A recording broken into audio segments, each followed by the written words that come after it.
दोस्तों, किस श्राप के कारण इंसान को कुत्ते का जन्म मिलता है और वहाँ कौन से कार्य हैं जो हम इंसानों को अपने जीवन में नहीं करने चाहिए, जिनकी वजह से हमें नर्क में जाना पड़ता है और फिर हमें कुत्ते का जन्म मिलता है।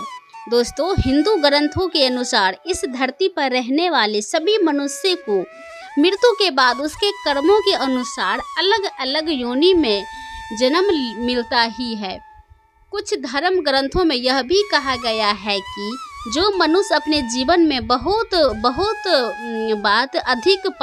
बार अधिक पाप करते हैं तो उन्हें एक ऐसे योनि में जन्म मिलता है जिसमें वो अपना दर्द किसी दूसरे को बता नहीं सकते और न ही किसी के साथ बांट सकते हैं। और दोस्तों, आज मैं आपको यही बताऊंगी कि आखिर वह कौन से कार्य हैं जो एक मनुष्य को अपने जीवन काल में कभी नहीं करनी चाहिए। तो कुत्ते का जन्म मिलता है लेकिन दोस्तों, उसमें पहले वीडियो को एक लाइक करके हमारे चैनल को सब्सक्राइब अवश्य कर ले। तो दोस्तों, एक बार देवी सरस्वती ब्रह्मदेव से मिलने जाती है और ब्रह्मदेव से पूछती है कि हे प्रभु, जब मैं आपसे मिलने आ रही थी तो मैंने देखा कि पृथ्वी लोक पर एक कुत्ता अपना कष्ट भरा जीवन जी रहा है और वह जहाँ भी जाता है उसे डंडे से मारते हैं और उसको अपना भोजन पाने के लिए इधर उधर भटकना पड़ता है। हे प्रभु, इसे देखकर मेरे मन में एक प्रश्न उठ रहा है। मैं चाहती हूँ कि आप मेरे प्रश्न का उत्तर दें। तो ब्रह्मा देव कहते हैं, हे देवी, तुम्हारे मन में जो भी प्रश्न है मुझे निश्चिंत होकर बताओ, मैं तुम्हारे प्रश्न का उत्तर अवश्य दूंगा। तो देवी सरस्वती कहती है, हे प्रभु, मेरा प्रश्न यह है कि किस पाप के कारण मनुष्य को कुत्ते का जन्म मिलता है। तो ब्रह्मदेव मुस्कुराते हुए कहते हैं कि हे देवी, आज मैं आपको एक कथा सुनाता हूँ जिसे सुनकर आपको आपके प्रश्न का उत्तर अवश्य मिल जाएगा, इसलिए यह कहानी को पूरे मन से सुनना। तो देवी सरस्वती कहती है कि आप कथा को सुनाइए प्रभु, मैं पूरे मन से कथा को अवश्य सुनूंगी। तो कथा को सुनाते हुए ब्रह्मदेव कहते हैं कि एक समय की बात है, जब भगवान श्री राम अपनी सभा में बैठे हुए थे, तभी उन्हें एक कुत्ते की रोने की आवाज़ सुनाई दी। तभी सभा में मौजूद द्वारपाल ने कुत्ते को वहां से भगा दिया और अगले दिन फिर से वही कुत्ता उसी स्थान पर आकर रोने लगा। द्वारपाल ने इस बार भी उस कुत्ते को वहां से मारकर भगा दिया और सभा के तीसरे दिन भी वही कुत्ता उसी स्थान पर आकर फिर से रोने लगे। तो भगवान राम के मन में एक प्रश्न उठने लगा कि आखिर यह कुत्ता रोज रोज मेरे दरवाजे के बाहर ही क्यों रोता है। और भगवान राम ने उस कुत्ते से रोने का कारण जानना चाहा और द्वारपाल से कहा कि उस कुत्ते को यहाँ बुलाकर लाओ। तो उस कुत्ते को बुलाने के लिए द्वारपाल उसके पास गया और बोले, प्रभु, श्री राम ने आपको अपने दरबार में बुलाया है। कुत्ता बोला कि हे मुनिवर, मुझे एक ऐसी योनि में जन्म मिला है जिसका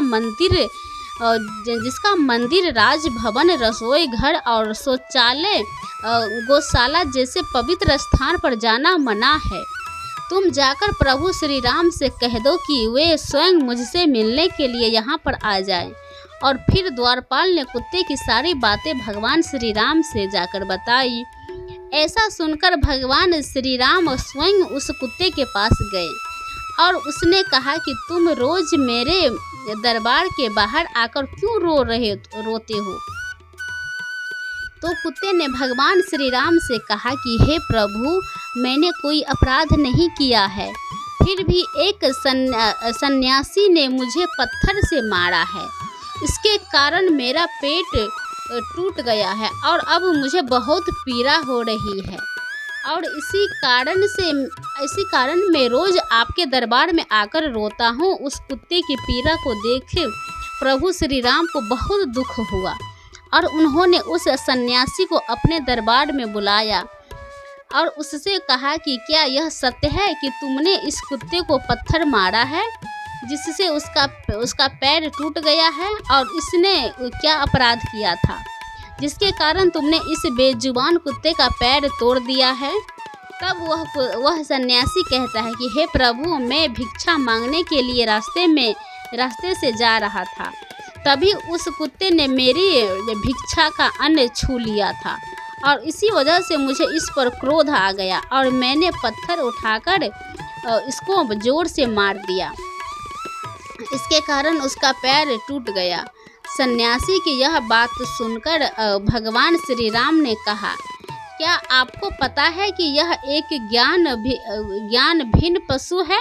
यह अपना पेट भरने के लिए ऐसा करते हैं और इसको इतनी अकल नहीं होती है कि ऐसा नहीं करना चाहिए। और यदि इस कुत्ते ने आपके अन्न को छू लिया था तो इसमें इसका क्या अपराध है? नहीं है, और ऐसा करना तो इसकी स्वाभाविक प्रवृत्ति है। और इतनी सी बात के लिए आप इस कुत्ते को इतनी बड़ी सज़ा नहीं दे सकते हैं। अपराध इसने नहीं, अपराध तो आपने किया है जो एक सन्यासी होकर इस कुत्ते का पैर तोड़ दिया, इसीलिए आप ही इसके अपराधी हो। और भगवान श्री राम उस कुत्ते से कहते हैं कि यह सन्यासी तुम्हारा अपराधी है, तुम जो चाहे वह सज़ा इसको दे सकते हो। तो प्रभु श्री राम जी यह बात सुनकर उस कुत्ते ने कहा कि हे प्रभु, इस सन्यासी को इसी महल में राजा बना दिया जाए। तो श्री राम ने उस कुत्ते की बात को स्वीकार कर लिया और उस सन्यासी को सुंदर वस्त्र पहनाकर एक पालकी में बैठा दिया और उस सन्यासी को एक महल में ले गया। वह उसको राजा बना दिया और यह सब देखकर वह सन्यासी बहुत खुश हुआ और सोचने लगा कि सच में इस कुत्ते में अकल नहीं है, क्योंकि मैंने इसकी टांग तोड़ दी पर उसने मुझे सज़ा देने की बजाय महल का राजा बना दिया।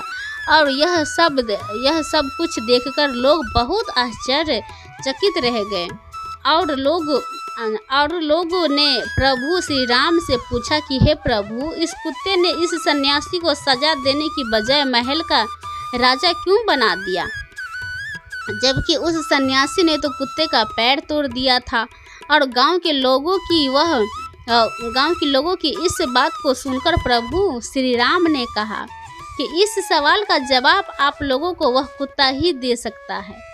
तब सभी लोग उस कुत्ते के पास गए और उस कुत्ते से पूछा कि आपने उस सन्यासी के साथ ऐसा क्यों किया, तो उसे दंड देने की बजाय तुमने उसे महल का राजा बना दिया। तो कुत्ता मुस्कुराते हुए बोला कि जानना चाहते हो कि उस सन्यासी को सजा देने के बजाय उसे महल का राजा क्यों बना दिया?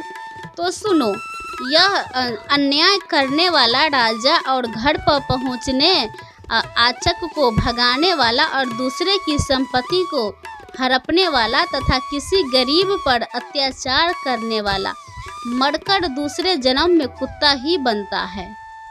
और यह एक सत्य है, इसमें कोई संकोच करने वाली बात नहीं है। और कुत्ते ने कहा कि मैं भी पिछले जन्म में एक राजा था, मैं गरीबों को खूब सताया करता था और उसकी मेहनत का धन खूब हड़पता था, और मैं भी लोगों के साथ बहुत अन्याय करता था, अपने से छोटे लोगों पर खूब अत्याचार करता था। इसके कारण मुझे इस जन्म में कुत्ते का जन्म मिला है और अब मैं अपने पाप का फल भोग रहा हूँ। और मैंने उस सन्यासी को इसीलिए राजा बनाया और ताकि उसे भी अगले जन्म में कुत्ते का जीवन मिले, तब उसे पता चलेगा कि कुत्ते की ज़िंदगी कैसी होती है। अपना पेट पालने के लिए कितनों लोगों से मार खानी पड़ती है और हम कुत्ते का जीवन आसान नहीं होता है। कथा को आगे बताते हुए ब्रह्मादेव कहते हैं कि हे देवी, यह वही लोग हैं जो पाप धोने के लिए गंगा जी में जाते हैं, किंतु वहां से आते ही फिर से पाप करना शुरू कर देते हैं। और फिर देवी सरस्वती कहती है कि प्रभु, क्या गंगा जी में पाप नहीं धोते रे?